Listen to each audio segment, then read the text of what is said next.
আসসালামু আলাইকুম, আমি সাবরিনা। আমি প্রথমেই ক্ষমা চেয়ে নিচ্ছি ভিডিওর সাউন্ড কোয়ালিটির জন্য। আজকাল ব্লকের কাপড়গুলো বেশ ভালোই চলছে। এগুলো দেখে আপনারও কি কাপড়ে ব্লক প্রিন্ট করার শখ জেগেছে, কিন্তু বুঝতে পারছেন না ব্লকের জন্য কি কি কিনতে হবে? আবার অনেকেই মনে করছেন যে ব্লক প্রিন্ট করার জন্য অনেক কিছু কিনতে হয়। আজ আপনাদের সাথে শেয়ার করব নতুনরা কিভাবে খুব কম জিনিস কিনেই ঘরে বসেই ব্লক প্রিন্ট করতে পারেন। এই পর্যায়ে ছোট একটা রিকোয়েস্ট, ভিডিওটি ভালো লাগলে লাইক, শেয়ার ও সাবস্ক্রাইব করতে ভুলবেন না।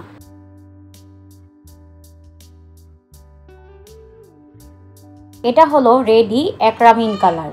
এই কালারে সব কিছু মেশানোই থাকে, যেমন বাইন্ডার, এনকে, এপিটোন, আরও অনেক কেমিক্যাল মেশানোই থাকে। এই অ্যাক্রামিন কালারের সুবিধা হলো এখানে আপনাকে আলাদা করে কোনো কিছু মেশাতে হবে না। আমি মনে করি যারা নতুন তারা কাজ করার জন্য এই রেডি অ্যাক্রামিন কালারটি ব্যবহার করাই ভালো। এরপর আপনারা যখন কাজ করতে করতে অভিজ্ঞ হয়ে যাবেন, তখন বিভিন্ন কেমিক্যাল মিশিয়ে নিজেরাই রং তৈরি করে নিতে পারবেন। বাজারে এই অ্যাক্রামিন কালারগুলো সব রকম কালার নিয়ে সেট হিসাবেও পাওয়া যায়, আবার চাইলে সিঙ্গেল হিসাবেও আপনারা কিনতে পারবেন। আমি মনে করি আপনারা যারা নতুন তারা সেট হিসেবে না কিনে শুধুমাত্র কয়েকটা কালার কিনে আগে কাজ শুরু করতে পারেন।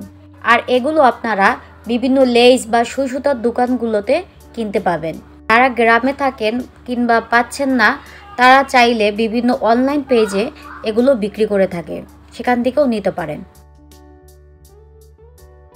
এই অ্যাক্রামিন কালারগুলো ব্যবহার করে আপনি ঘরে বসেই অন্যের সাহায্য ছাড়াই নিজে নিজে একা একাই ব্লক প্রিন্ট করতে পারবেন। অ্যাক্রামিন কালার কেনার সময় অবশ্যই ভালো মানের কেমিক্যাল কিনতে হবে, তা না হলে কাপড়ের রং ছড়িয়ে যেতে পারে কিংবা উঠেও যেতে পারে।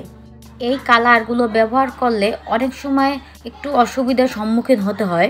এই অ্যাক্রামিন কালারটা অনেক সময় ঘন হয়ে যায়, তখন আপনারা এই মিডিয়াটা ব্যবহার করে এটাকে পাতলা করতে পারবেন। তাই আমি মনে করি প্রাথমিক অবস্থায় আপনারা কয়েকটা কালার এবং এই মিডিয়াটা নিতে পারেন। ব্লক প্রিন্ট করার জন্য আরেকটি গুরুত্বপূর্ণ বিষয় হচ্ছে ডাইস। বাজারে ছোট বড় নানা সাইজের ডাইস কিনতে পাওয়া যায়। বড়গুলোর তুলনায় ছোট ডাইসগুলোর দাম একটু কম থাকে। আপনাদের বাজেট অনুযায়ী আপনারা ছোট বা বড় ডাইস কিনতে পারেন। ডাইস কেনার সময় উপরে এইভাবে সাদা রং দেখে কিনবেন। এই টাইপের ডাইস দিয়ে খুব সহজেই কাপড়ে ছাপ বসে। যেই ডাইসের উপরে এরকম সাদা রং না থাকে, সেগুলো দিয়ে কাপড়ে ছাপ বসতে চায় না। ডাইসটা কেনার সময় ডাইসটা ভালো কিনা, কোথায় ফাটা আছে কিনা, কিংবা কোথায় উঁচু কিংবা কোথায় নিচু আছে কিনা সেগুলো দেখে কিনবেন।